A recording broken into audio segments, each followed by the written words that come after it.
This siege is unacceptable. The impact on small businesses, on manufacturers, on supply chains continues. And whether it is the barricades at the borders, whether it's the stranglehold in Ottawa, we owe it to all of us, all levels of government, to do everything we can together to bring them to an end.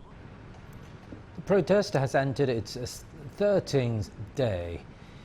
It soon spread into an occupation of the Canadian capital of Ottawa. Trucks and other vehicles have overwhelmed both downtown Ottawa and Parliament Hill and further south. The truckers have blocked one of the busiest border crossings into the US. Some provinces say they're ready to lift restrictions. Dan Williams has more. This is a protest like no other. The so-called Freedom Convoy is calling for Canada's pandemic measures, including a cross-border vaccine mandate, to be axed. Trucks and other vehicles have overwhelmed Ottawa's Parliament Hill. The downtown area has been paralysed. A support network of people cooks food for the protesters. Others bring fuel. And those here say they won't back down. I'm not going anywhere. Whatever, I made some phone calls and I rearranged my life, and it's going to be what it's going to be. But me and most of these other men here, and some women too, we're resolved, man. We're not going anywhere.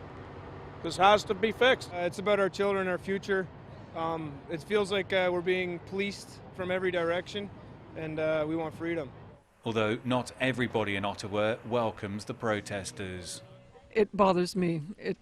I think it strikes at what a lot of people feel about what they feel Canadian values are, and we cherish freedom, and this is not about freedom. The protests have already spread to other areas. The Ambassador Bridge, a critical border crossing between Ontario and Michigan in the US, has been blocked to some degree now for 3 days.